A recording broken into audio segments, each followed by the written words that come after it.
আমার সম্মানিত হিন্দু ধর্মাবলম্বী যারা আছেন, বাংলাদেশ জামাত ইসলামী এমন ইসলামী অনুশাসন তৈরি করতে চায় যেখানে একজন মুসলমান যেমন নিরাপদ থাকবে, একজন মুসলমান যেমন ঈদুল ফিতর ঈদুল আজহা উদযাপন করবে, আপনাদের আগামী পরশু থেকে হতে যাওয়া যে আপনাদের অনুষ্ঠান, যে পূজা উৎসব, এটা পালন করতেও এই দেশে আপনারা কোনো রকম বাধাগ্রস্ত হবেন না।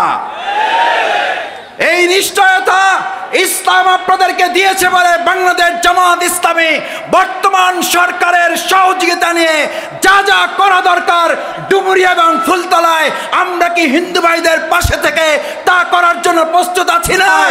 বিগত 15 বছরেও আমরা যদি কোথাও 10টা সেলাই মেশিন দিয়েছি তাহলে তার মধ্যে 2টা বা 3টা আমরা আমাদের হিন্দু ধর্মাবলম্বী ভাই বোনদের কাছে আমরা পৌঁছে দেওয়ার চেষ্টা করেছি।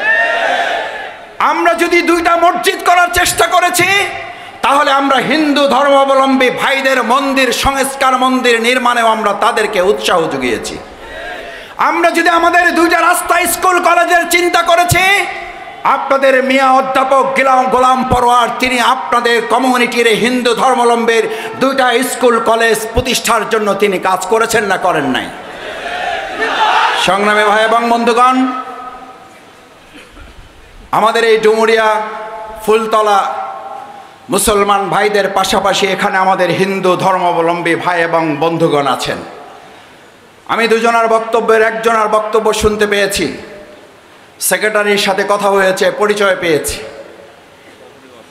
আমি বক্তব্য দেওয়ার আগে এখানকার যিনি সভাপতির দায়িত্বে আছেন এবং তার বক্তব্য যখন বসে শুনছিলাম, আমি পরোয়ার ভাইকে বলতেছিলাম, পরোয়ার ভাই আমাদের তো বক্তব্য দেওয়ার দরকার নেই, কারণ আমরা যা বলতে চাই তার চেয়ে তো এখানকার হিন্দু কমিউনিটির যিনি সভাপতির বক্তব্য রেখেছেন তিনি তো আমাদের চেয়ে আরও আগাম কথা বলেছেন। সুতরাং আমাদের এই হিন্দু ধর্মাবলম্বী ভাইদেরকে যারা একটা পকেট ভোট মনে করে এতদিন তাদেরকে ব্যবহার করেছেন, তাদের ঘাড়ে বন্দুক রেখেছেন, তাদেরকে আপনারা জিম্মি করে রেখেছিলেন। আমরা 2024 সালের জুলাই আগস্টে শুধু নয়, বিগত 15 বছরেও আমরা যদি কোথাও 10টা সেলাই মেশিন দিয়েছি তাহলে তার মধ্যে 2টা বা 3টা আমরা আমাদের হিন্দু ধর্মাবলম্বী ভাই বোনদের কাছে আমরা পৌঁছে দেওয়ার চেষ্টা করেছি। আমরা যদি 2টা মসজিদ করার চেষ্টা করেছি তাহলে আমরা হিন্দু ধর্মাবলম্বী ভাইদের মন্দির সংস্কার, মন্দির নির্মাণেও আমরা তাদেরকে উৎসাহ জুগিয়েছি। আমরা যদি আমাদের 2টা রাস্তা, স্কুল, কলেজের চিন্তা করেছি, আপনাদের মিয়া অধ্যাপক গোলাম পরোয়ার তিনি আপনাদের কমিউনিটির হিন্দু ধর্মাবলম্বীর 2টা স্কুল কলেজ প্রতিষ্ঠার জন্য তিনি কাজ করেছেন না করেন নাই? আজ হিন্দু ধর্মাবলম্বী যারা আছেন, তিনি যেহেতু, আমি তার বক্তব্য শুনেছি, আমাদের স্রষ্টা এক, আমরা ভিন্ন চিন্তা হয়তো লালন করি কিন্তু আমাদেরকে একজন সৃষ্টি করেছেন। আমি সেই আল্লাহ সুবহানাহু ওয়া তাআলাকে সাক্ষী করে আপনাদের কাছে জানতে চাই, বিগত 15 বছর শুধু নয়, দেশ স্বাধীনের 53 বছর পেরিয়ে এই 54 বছরে বাংলাদেশ জামাত ইসলামী আমাদের হিন্দু ধর্মাবলম্বী ভাই এবং বোনদের একটা জায়গা, একটা দোকান, একটা বাড়ি আমাদের দ্বারা কোথাও আঘাতপ্রাপ্ত হয়েছে। বিভিন্ন সময় আওয়ামী লীগ, শেখ হাসিনা আমাদের নামে অপপ্রচার চালিয়েছে, জামাত বারবার চ্যালেঞ্জ করেছে, কোনো চ্যালেঞ্জে প্রমাণ করা যায় নাই, বরং প্রত্যেকটাতে প্রমাণিত হয়েছে সেই সময় আওয়ামী লীগের দলীয় লোকেরা আমাদের হিন্দু ধর্মাবলম্বী ভাইদের উপর নির্যাতন, নিপীড়ন চালিয়ে তাদের উপকে দখল করে রেখেছিল।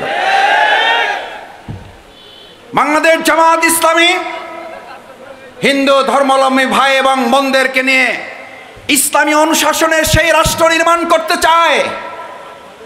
জনৈক বেদুইন মুহাম্মদুর রাসূলুল্লাহ সাল্লাল্লাহু আলাইহি ওয়াসাল্লাম মসজিদে নববীতে বসে যখন বক্তব্য দিচ্ছিলেন, সাহাবায়ে আজমাইন কেরামগণ উপস্থিত আছেন। আবু বকর, ওমর রাদিয়াল্লাহু তাআলা আনহুর মতো সাহাবায়ে আজমাইন কেরামগণ সেখানে আছেন। বেদুইন প্রিয় নবী মুহাম্মদুর রাসূলুল্লাহ সাল্লাল্লাহু আলাইহি ওয়াসাল্লামের বক্তব্য শুনতে শুনতে বাথরুমে যাওয়ার খেয়াল হারিয়ে ফেলেছেন। এমন বক্তব্যে তিনি মনোনিবেশ করেছেন, তার মসজিদে নববী সম্পর্কে পবিত্রতার ধারণাও তার জন্মগ্রহণ করে নাই, তিনি জন্মায় নাই তার মধ্যে এটা মসজিদের পবিত্রতা কি। ওখানেই তিনি প্রস্রাব করে দিয়েছেন।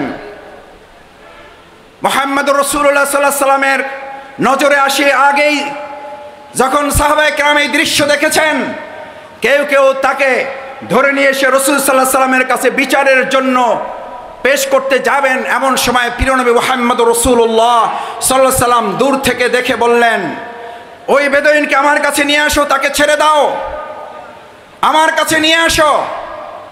রাসূল করিম সাল্লাল্লাহু আলাইহি সাল্লামের কাছে তাকে নিয়ে যাওয়া হলো। নিয়ে যাওয়ার পর রাসূল সাল্লাল্লাহু আলাইহি সাল্লাম সাহাবীদেরকে নির্দেশ দিলেন, এবার পানি নিয়ে আসো এক বালতি। রাসূল সাল্লাল্লাহু আলাইহি সাল্লাম নিজে পানির বালতিটা হাতে নিলেন, বালতি থেকে পানি তুললেন, বালতির পানি দিয়ে মসজিদ পরিষ্কার করে দিয়ে বেদুইনকে বললেন, তুমি জানো না আমাদের একটা পবিত্র জায়গা, এটার পবিত্রতা রক্ষা করি আমরা। বেদুইন হেসে দিয়ে বলল, মুহাম্মদ, আমার এটা জানা ছিল না, আমি এটা বুঝতে পারি নাই। আমাকে তো এখানে যারা আছে তাদের মধ্যে কেউ কেউ আমাকে মারতে উদ্যত হয়েছিল, আপনার হস্তক্ষেপে সেখান থেকে আমি বেঁচে গিয়েছি। যেই শান্তি, যেই নিরাপত্তা, যেই সম্মান, যেই মর্যাদা মুহাম্মদ আমাকে এখন দিয়েছে, আমি আজকে সেই মুহাম্মদের সামনে আসমান এবং জমিনের মালিক আল্লাহকে সাক্ষী করে কলেমা পড়ে এখন আমি ঈমান আনতে চাই। কলেমা তয়্যিবা লা ইলাহা ইল্লাল্লাহু মুহাম্মাদুর রাসূলুল্লাহ। রাসূল সাল্লাল্লাহু আলাইহি সাল্লামের হাতে তিনি ঈমান গ্রহণ করলেন।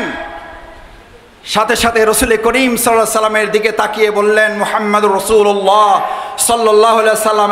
তখন পর্যন্ত মুহাম্মদ মুহাম্মদ বলছিল, এখন বলছে মুহাম্মাদুর রাসূলুল্লাহ সাল্লাল্লাহু আলাইহি সাল্লাম। আমি একটা দোয়া করতে চাই। আমি হিন্দু ভাইদের জন্য এটা বলছি এই কারণে, দিস ইজ ইসলাম। বাংলাদেশ জামাত ইসলামী এই অনুশাসন প্রতিষ্ঠা করতে চায়। রাসূল করিম সাল্লাল্লাহু আলাইহি সাল্লাম বললেন, তুমি আমার জন্য কি দোয়া করতে চাও?